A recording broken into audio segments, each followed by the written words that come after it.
अस्सलाम वालेकुम, आप देख रहे हैं बोल न्यूज़। मैं हूं मोनिस रजा और मैं हूं शुमाइला अरशद। सबसे पहले खबर यह है कि सुप्रीम कोर्ट ने बानी पीटीआई को 2 रोज़ में शिफा इंटरनेशनल अस्पताल मुंतकिल करने का हुक्म दे दिया है।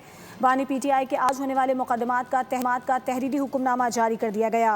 अदालत ने मशरूत हुक्म देते हुए हिदायत की है कि बानी पीटीआई की मुंतकली और इलाज के दौरान अमन व अमान की सूरत हाल मुतासिर नहीं होनी चाहिए।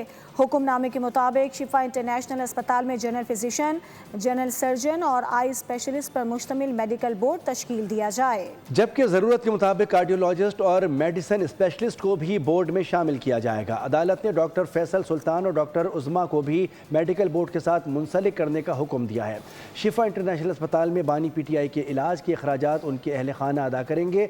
अदालत ने आइंदा समात तक बानी पीटीआई के अहल खाना और पार्टी अरकान को उनकी सेहत से मुतालिक तफसीलात मीडिया या अवाम के सामने पेश करने से भी रोक दिया।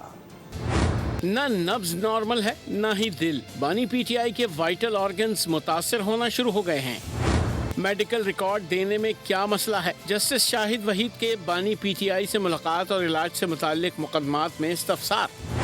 क्या बानी की एंजियोग्राफी जेल में हो सकती है? जस्टिस नईम के इस्तफसार पर एडवोकेट जनरल इस्लामाबाद ने कहा बाहर अस्पताल से हो सकती है। जस्टिस नईम अख्तर ने रिमार्क्स दिए कि पीटीआई वालों को एक चीज तय कर लेनी चाहिए कि बानी की तिब्बी हालत पर कोई सियासत नहीं होगी। जजेस के इस्तफसार पर एडवोकेट जनरल ने अदालत को बताया 3 साल में 48 बार भाई की बहनों से मुलाकात करवाई गई।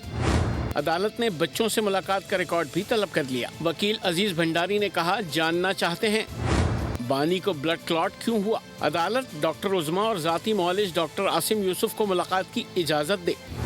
जस्टिस नईम अख्तर अफगान ने बानी पीटीआई के खिलाफ मुकदमात की तफसील मांग ली। बताया जाए कितने में अंडर ट्रायल हैं, कितने केसेस में सजा याफ्ता हैं, कितने केसेस में सजा मुअत्तल हो चुकी है। सुप्रीम कोर्ट ने हफ्ते में एक दिन अहले खाना से बानी पीटीआई की मुलाकात कराने का हुक्म देते हुए समाअत 16 सितंबर तक मुलतवी कर दी।